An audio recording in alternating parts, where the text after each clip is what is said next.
Thanks so much. Right on. Clicker. Water. Clicker. Boom. Thank you so much for that nice introduction. Bios. Greetings. It's good to see everyone. Okay, so I'm going to channel my Chris Freeman. So let's get a little energy. When I say give me two, I want you to give me two claps. Give me two. Wow. I was late. You're good. I caught you off guard. Give me two. Give me three. Nice. Okay, we're with me. I want you to turn to your neighbor and tell him, you're amazing. I want us to say, just real loud, say, that's amazing. That's amazing. Now I want you to turn to your neighbor and I want you to point to yourself and say, I'm amazing. I'm amazing. Love that. We're going to talk, I want you to kind of dial in a little bit about that feeling. What does that feel like? Like that thoughts you're having? We're going to go back to that and we're going to touch on that a little bit. So with that, I want to talk about comic books. So let's talk about, oh my gosh, that went really far. Let's talk about comic books. How many of you, anybody like comic books growing up? Nice. Yeah, right on. Some of you like if you like comic books, but you didn't really want anybody to know you like comic books, don't raise your hand. Okay, I see you. I see you out there. Anybody know what this one is? Amazing Spider-Man, right? You're like, Spider-Man. It's Amazing Fantasy number 15. Does anybody know what happened in Amazing Fantasy number 15? 1962, a guy named Stan Lee had an idea. Tired of all the Fantastic Fours and the Incredible Iron Mans, all those. He said, I really think I want to develop this character of a young kid, doesn't have any mentors, doesn't have a group, gets these superpowers and does these awkward things and tries to figure out his purpose in life. And I'm going to do this thing called Spider-Man.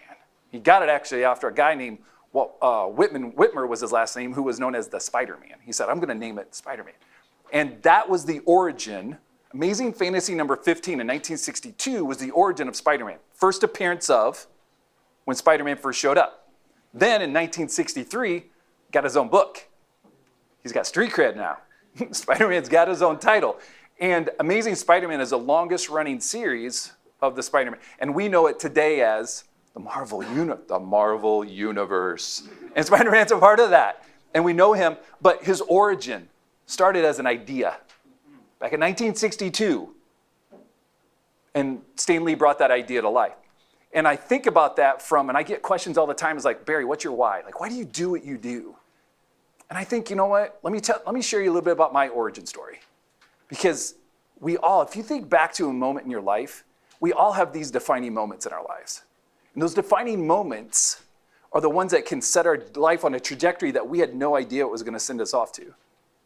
And because we were open and willing to take counsel or listen to someone else or to accept Christ into our lives, for a lot of us that was, and for me, was kind of my origin story. Like I started thinking about and feeling and seeing myself in a different way. And actually in the word, it aligns with that. We're a new creature created in Christ Jesus. We have put off the old person and put on the new person. And that's our new origin story. And we all have these origins. So think about, like, here's mine. So, safe place, no judgment. This is my college transcript back in 1992. And I highlight that. That's 0.85. That was my GPA one semester. And the correct response is, wow. Right, amazing. You guys, okay, good audience. You with me? And I share that with you because I was on academic probation. I went to college. I did not have my purpose. I didn't know what I was supposed to. I just went to college because all my friends did. I was going to play basketball, and I was going to be a doctor.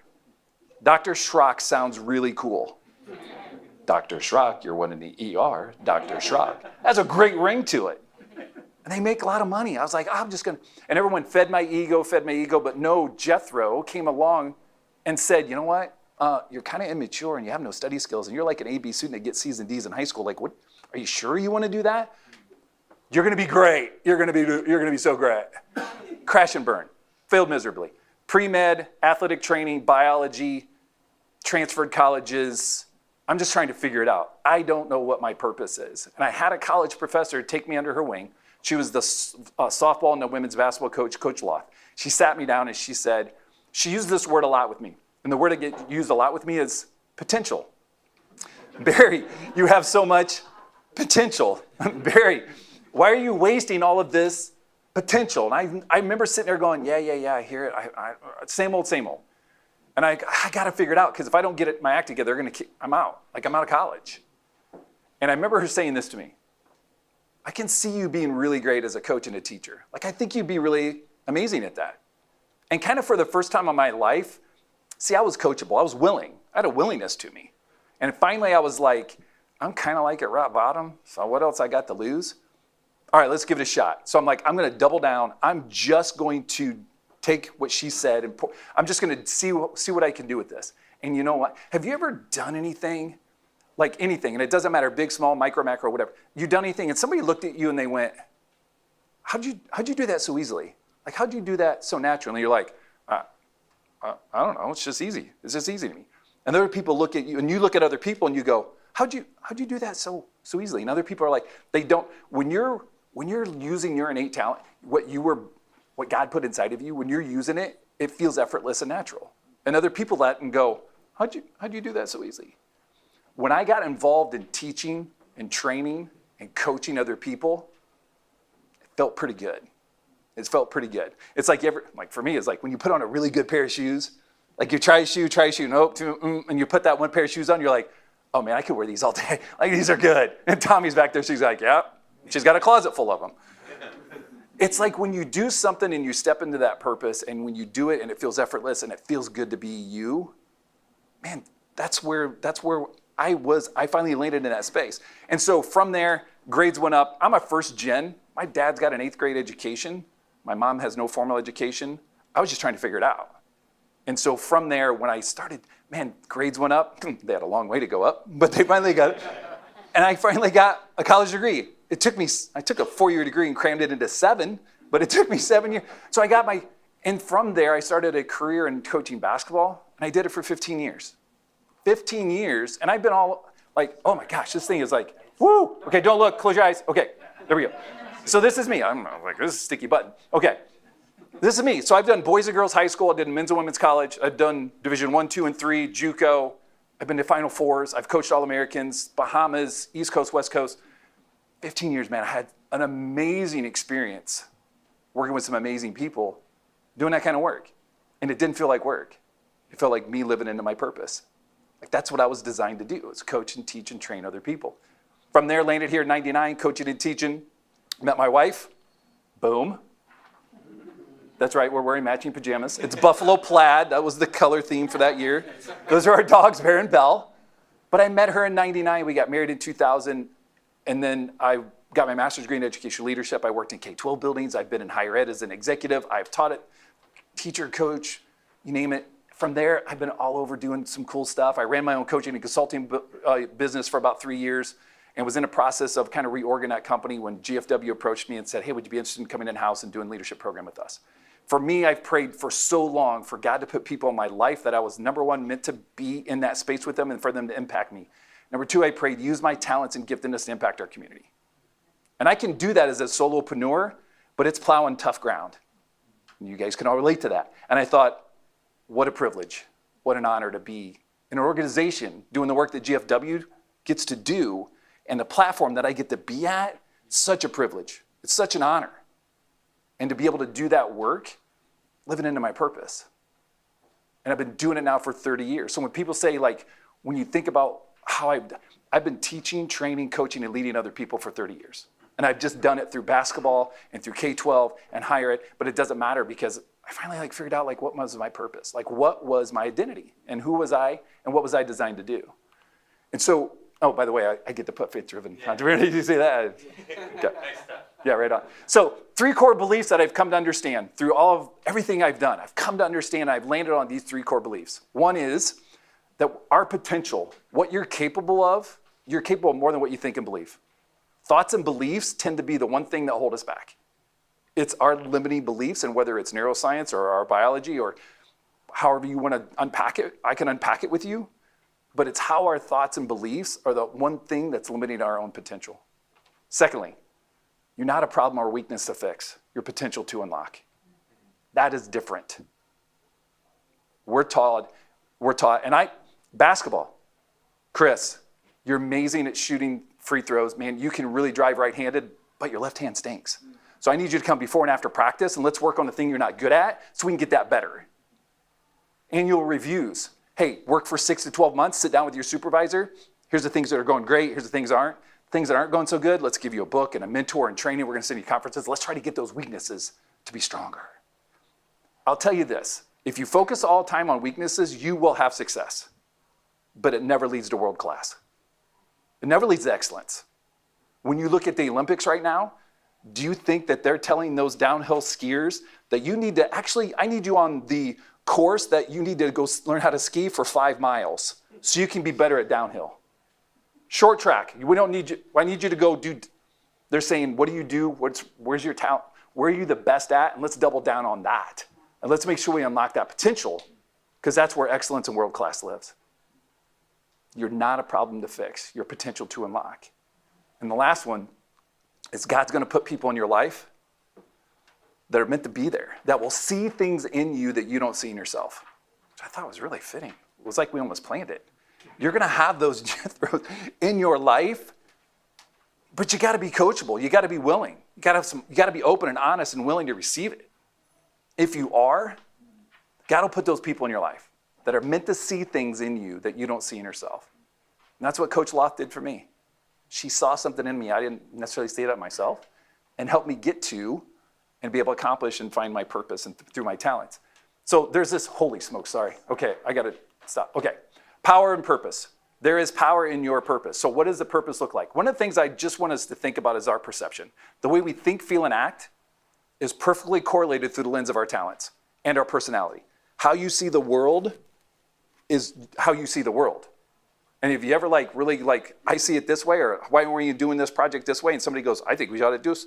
It's not right or wrong. It's just that how they see the world. So it's our perception. The one thing I want us to think about is, can you flex or shift your perspective to see things in a different way? Are you willing? So we'll practice it a little bit. Perspective, right or wrong? Different perspective. Is that really a giant guy? Where did she find him? Sometimes we look at things from this perspective, and what we really need is actually it's just this. And when we see the world this way, if we're willing to and open enough to shift our perspective, just to think a little differently, we might see things as they actually are, not how we think they are. And sometimes just seeing things because babies are funny, seeing things from a different perspective is what we really need to do. So tonight, I want to give you an idea of a different perspective. How, hopefully, if you leave tonight thinking differently than you did when you walked in, then I think we did a pretty good job tonight. So what is this idea? I love this John Ortberg quote. He says, it's not the task of our lives is what we do. Our task is actually who we become. Who do we want to become? Because we spend so much chasing craft and chasing tactics and chasing after this. I got to do. And what ends up happening is the feedback we then get is how do I feel about me based on what I've done? And if you're not in a place in life, or you haven't built the business you thought you could, or you haven't risen the ladder, then all of a sudden you start to think, well, since I haven't done that, well, maybe I'm not any good. Maybe I don't have talent. It's the wrong flow. We got to flip it. And the flow actually doesn't go from what you do to who you are. The flow actually goes from who you are to what you do. So a concept, if anything, just repeat after me. Who before do? Who before do. Good, you're still with me. Who before do. It's figuring out who you are first and then aiming that at doing God's work, doing the work, doing your craft, whatever it is you want to do. Level set and figure out who you are first. Got me thinking about this. Why did this idea land on me? Doing some executive coaching from a client who works at a global brand here locally. Global, and I mean big brand, global.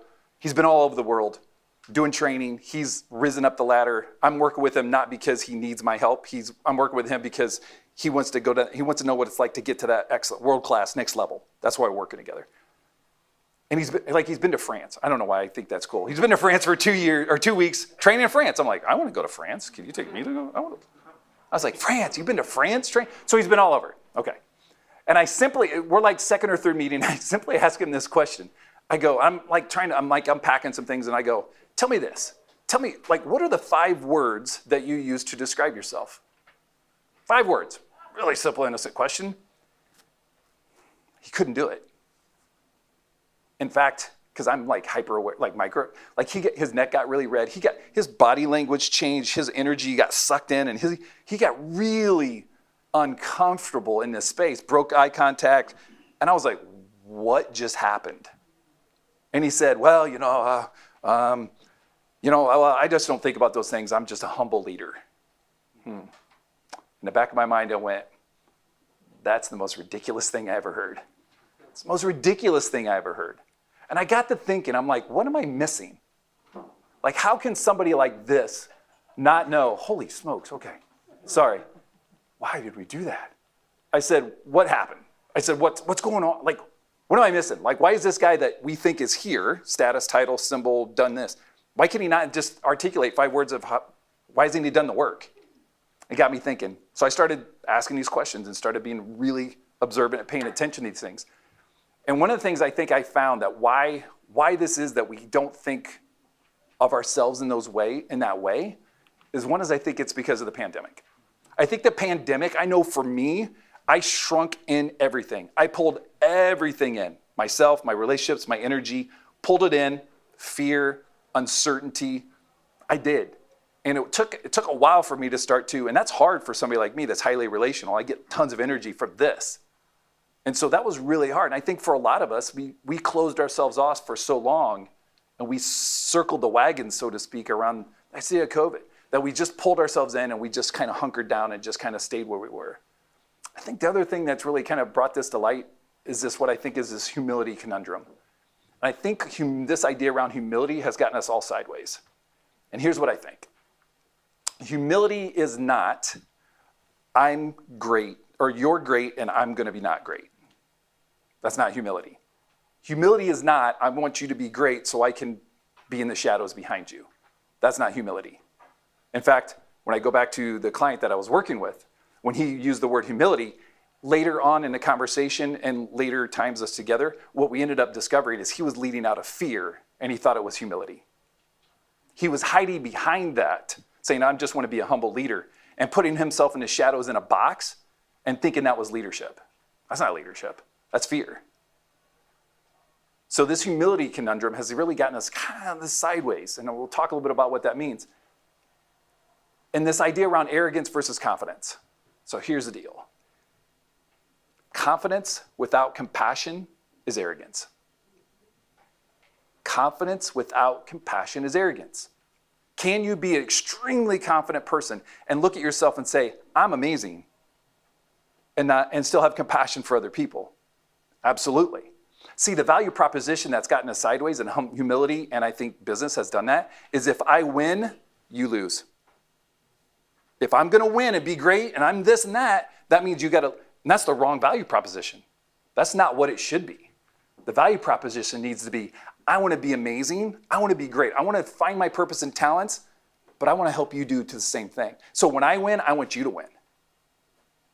Imagine if we had more of that in companies and businesses and in society, of not like, I don't want to make myself great and leave you behind. I want to make myself great so you can be great as well. So not only do I want to discover what my purpose is, but tell me what your talents and purpose is.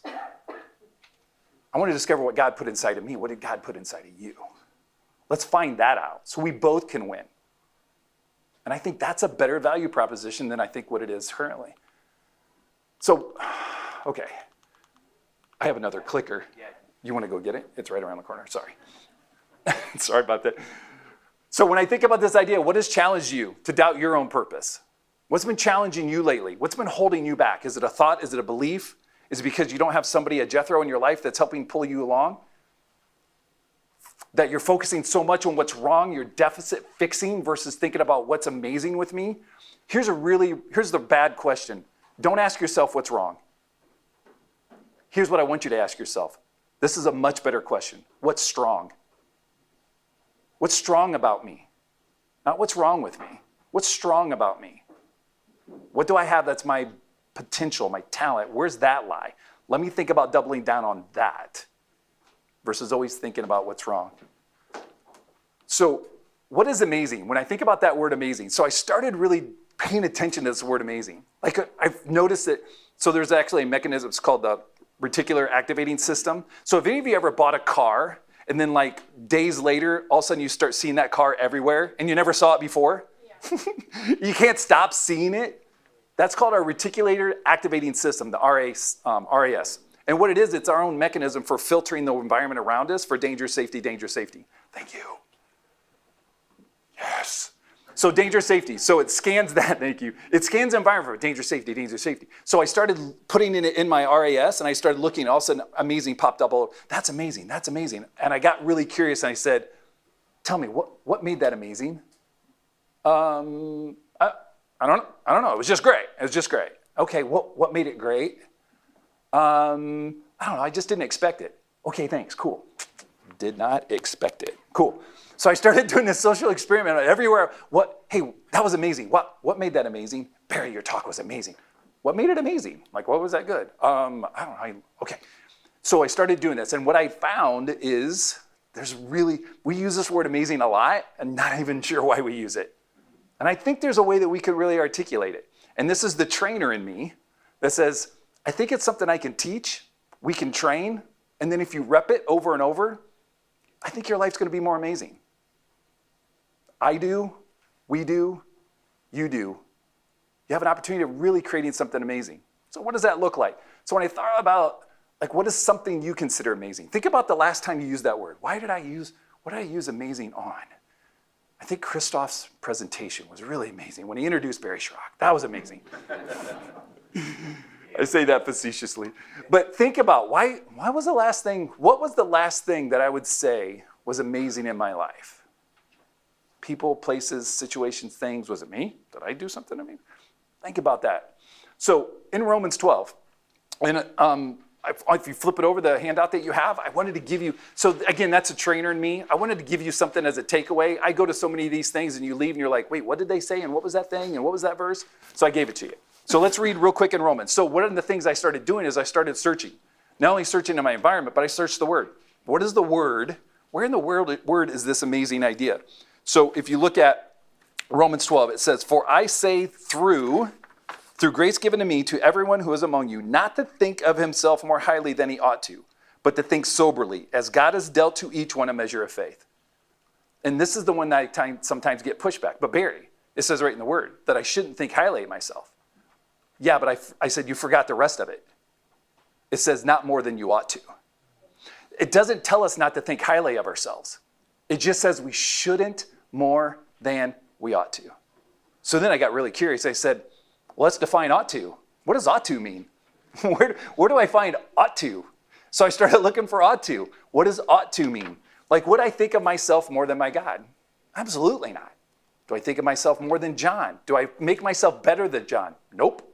But can I think of myself very highly and also think of John very highly if I flip the value proposition to say, I want to win, I want John to win. I don't want to be great, so I put John down. I want to shine the light on me so I can shine the light on John. That's the right value proposition. I think that's what it's saying, is that not more than we ought to is, I don't want to do it at the expense that I come across seeming arrogant. But if I say myself with confidence and I say, I have these talents and gifts and I'm going to share them with the people around me, and you do it with compassion, not more than you ought to, but do it with compassion, with the sense of wanting other people to be great as well. And I think getting curious with people saying, well, what talents and gifts do you have? The other day, what did you see that was amazing in your world around you? Like, I know it was amazing. I had an amazing day. What was your amazingness? What was your talents and gifts? I think that's a really interesting way to look at this concept around amazing when you look at Romans 12. And I started living in Romans 12. Like, Romans 12 was my jam. Like, that was my jam. So when you think about this art, so we look at ART. Here's what I started, again, trainer in me. How do I unpack this? Keep a complex idea really simple. So if you look at the art of amazing, here's the three things I think that are really fascinating around this. A could stand for, and at least what I think about, when you think about something amazing, it tends to be astonishing. What made it astonishing? There's a lot of synonyms: jaw-dropping, One of my favorite is stupefying. I don't know why I like that. It was stupefying. It was something that causes a wonder or amazement or something that was like, I just didn't see it coming. Astonishing. Next idea is remarkable. When you see something remarkable, we tend to label it astonishing or amazing. That was really remarkable. I find that amazing. Last one is one of my favorite ones. Something totally unexpected. Totally unexpected. I did not expect that. That was really amazing. So you think about something that's astonishing, remarkable, totally unexpected, and the art of amazing kind of lives and breathes in that space. So how do we operationalize? Like, how do we take action on it? So I thought, man, what if we just started searching for the astonishing? What if we just started looking for the amazing in the world around us? What astonished me today? What astonished you today? What if we started developing the remarkable? And developing the remarkable is developing you. You are remarkable. What makes you remarkable? What talents and giftedness do you have? And then I just like this idea of discovering it totally unexpected. Because I think if we just start looking outwards and finding what's astonishing in the world around us and how God built this and built us and is amazing, and we start developing what makes me remarkable, and I want to develop me so I can help develop you, and we're going to discover those things that were totally unexpected in our space, that we just didn't see coming, but they're there because we started paying attention. And we can find that amazing around us. So how do you do that? When I think about searching for the astonishing, I always think about this idea of just the act of gratitude. Act of gratitude. Can you just look around and just be grateful for the things and the places and spaces around you and find, man, that was really astonishing to me. I want to search for and find the amazing around me. When you think about developing a remarkable, in Romans 12, 4-8, one of the things that's great about that verse is it talks about as we have many in one body, but all members do not have the same function. We have many people, but all don't serve the same function. Being one in the body of Christ and individually members of another, having then gifts differing according to the grace that is given us, let us use them. Each of you have been given gifts, and we're called to use them. If prophecy, let us prophesy in proportion to our faith. If ministry, let us minister. Teach, exhort. He who gives liberally, give, lead, diligence, mercy, cheerfulness. In the word, that's often called motivational gifts. And we all have the opportunities. We all have those giftedness. And so now the challenge and the goal is to figure out, well, what did God put inside of me? What are the gifts that God gave me? Because this isn't a word that we all have been given it. Not only that, but you all have been given faith. And so that developing that remarkable is going and finding your purpose. Because you have a purpose. You're actually here on purpose, for a purpose. One of the things that really made a difference for me was doing the Clifton Strengths. So if you ever taken a Strength Finders Clifton Strengths assessment, anybody that's on a journey of self-discovery of like taking anything from Enneagram to Myers-Briggs to DISC, like I encourage you to do that. Because what it's going to do, it's going to give you language of what you always knew about yourself, but you didn't know how to put your thumb on. I always knew that stuff about me, but I would label as like I'm a hard worker. But now I know I'm an achiever. And I'm driven, I'm ambitious, I'm independent. People count on me to get stuff done. Ooh, that's way different than saying I'm a hard worker. I work hard. I'm driven, ambitious, and independent, and doggone it, people count on me. That's a lot different from here to here. It tells you what your tools are, what your talent is. Personality, I like that. If you can take a personality and stitch it with your talent for your tools of talent, man, that's a really powerful story who you are. That was part of my origin story. When I understood that was how God designed me, game changer. How do we discover the totally unexpected? I think a lot of it is just celebrating and giving positive feedback. I think there's a thing that I've been working on, this idea of the power of paying attention. And I think right now we're in this space, it's really hard for us to pay attention. And I think it's an art. I think I can teach it, we can train it, and I think you can rep it over and over. There's a really uniqueness to like really paying attention. There's only 3 things you can pay attention to: yourself, others, and situations. Like, let's just keep that complex really small. All you gotta do is pay attention to yourself. How often do you actually pay attention to yourself? Are you paying attention to other people? A lot of times we do because we're scanning constantly for danger, safety. Is that a safe person or dangerous? And then looking at situations. Start paying attention, looking for and putting your RAS system into play of looking for those things that are totally unexpected. Was it astonishing? Was it remarkable? Was it something that was totally unexpected? So one of the things I really want to encourage you to do is when you think about introducing yourself tonight, how many of you met somebody for the first time tonight? Love it. Yeah, mission accomplished. That's amazing. That's really amazing. I didn't expect that. That was awesome. Yeah, it was totally unexpected. Love that. Here's what I want you to start doing, because many of you said, hi, how you doing? What's your name? Oh, I'm Barry Schrock. Nice. What do you do? Oh, I'm Director of Leadership Programs at Greater Fairfield Inc. And we do this social script. We give this social script of what we think we're supposed to say, because if I don't want them to think I'm a bad person or they won't like me. So we do likable things, really not connecting. It's very networking. So here's your challenge. To develop the remarkable in you, simple, low entry point, low risk, start developing your hello, I am amazing. So this is your introduction to your purpose statement. So how would you introduce yourself to me if we just met for the very first time and I asked, tell me a little bit about yourself. Like, what are you into? How would you do that without telling me your title or your organizational name, or actually like kind of that director, CEO thing like that? Like, I'm a founder of blah, blah, blah. Like, how would you introduce yourself without using those two descriptors? Really interesting, huh? I am Chris Freeman, and I can't say pastor. I can't say my church. How would you introduce yourself without saying those two things? Let's get away from that. Let's break that social script, and let's get really serious about developing who you are and your nuance of like, So one of the things I really started developing is that. And so if you were to meet me for the very first time, I would tell you this. I am someone who uses my God-given talents to help other people uncover the amazing. That's what I tell people. Why? Because that's who I am. At my core, that's my purpose. And then sometimes I get this. Well, okay, that's really cool. They look at me like, And I go, how do I do that? I'm an entrepreneur and an entrepreneur. And I build leadership training programs and coaching programs that help teams and companies uncover what's amazing about them. And then they really look at me like, okay, well, where do you work? Where do you work at? I'm like, I'm the Director of Leadership Programs at Greater Fairfield Inc. I'm like, wah, wah, wah. Here's why. If you want to be, how many of you want to be inspirational? We should all raise our hand. If you want to be inspirational, the why inspires and the what informs. The why that you deliver inspires people to want to learn more about you.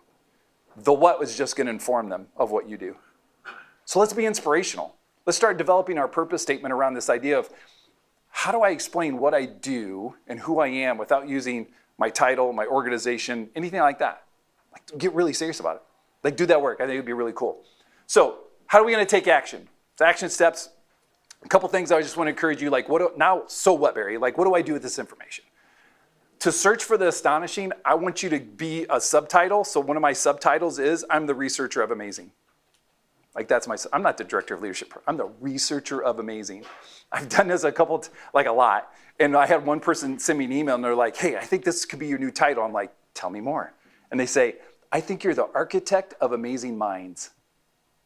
Yes, please. Yes. How do I get that certificate? Yes, I'm the architect of amazing minds. Imagine introducing yourself to somebody for the very first time and saying, I'm the architect of amazing minds. Oh, how do you do that? I'm so glad you asked. Let's have a really meaningful conversation. So every day, write down 3 things in your world that you found that was amazing. At the end of the day, just sit down and reflect. If you're praying, pray. If whatever your evening routine is, just sit for a moment and be still and just go, God, what were the 3 things that you put in my life today that I would say was absolutely amazing? Was it astonishing, remarkable, or was it something that was totally unexpected? And write them down. You need to start being intentional around that. If you want to know the science and research behind it, it's gratitude training. Side note, University of Penn, gratitude training in 7 days offsets depression. Just being grateful and finding the amazing in your world makes us all better. Develop the remarkable, and that's you. Develop your greatness and talents. I'm going to tell you this. Your greatness should not be a secret to the people around you. Your talent should not be a secret to the people around you. You can still develop and build your capacity for confidence, because confidence is a trainable skill. Anybody can learn it. It's not just for certain people. Everybody can build confidence, and you can all develop it. Like, we all can do that together. Hang around amazing people. You want to be amazing? Go fish in that pond. Go find where amazing people are and start hanging around them. And lastly, the totally unexpected, to discover the astonishing and the remarkable, I think you just need to start uplifting other people. When you start paying attention and finding people doing things that they're innate talent and you see it in them and you recognize them for that, it's totally unexpected for them. They're like, you just saw me? Like you saw me, I saw you. That was pretty amazing. Like that was pretty fantastic what I just saw in you. And finding that and discovering that. So one of the things I find really interesting is like, how do you make your company amazing? Like, is there a way that you can find what's astonishing in your organization, whether it's 1 or 21? Finding those amazing people, searching for them in your organization, developing those people, helping them. I want to be amazing and I want you to win as well. And then lastly, that totally unexpected piece. So when I think about this, just always remember, you are amazing. God created us unique. We're kids of kings. And we all were designed with gifts and a measure of faith. And I think the journey is, and the goal is to go find that, to discover what God put inside of us so we can unlock and unleash it in the world around us. Anybody watch Coach Carter? So one of the things, I want to leave you with this, man. This is one of the things, when I read this, man, I'll do my best not to cry. It moved me, and I think this really epitomizes this idea around getting back to this art of amazing. And it simply says this, Marianne Williamson, it's in her book called Return to Love. She says, our deepest fear is not that we are inadequate. Our deepest fear is that we are powerful beyond measure. It is our light, not our darkness, that most frightens us. We ask ourselves, who am I to be brilliant, gorgeous, talented, and fabulous? Actually, who are you not to be? You're a child of God. Your playing small does not serve the world. There's nothing enlightened about shrinking so that other people won't feel insecure around you. We were born to make manifest the glory of God that is within us. It's not just in some of us, it's in all of us. Here's the part I love. As we let our own light shine, we unconsciously give other people permission to do the same. As you let your amazing shine, you give other people permission to do the same. As we are liberated from our own fear, our presence automatically liberates others. You putting you in a box doesn't do anybody any good. I'm going to shrink behind humility so I don't outshine everybody. Nope, just not more than you ought to. But it's still about leaning into our purpose and what God designed us. You're capable of amazing things. You're absolutely capable of amazing things. So with that, turn to someone, say you're amazing. Turn to someone and say you're amazing. Turn to someone else and point to yourself and say, I'm amazing. Let's all together say our God is amazing. Our God is amazing. And now I just want you to go do amazing things. Thank you.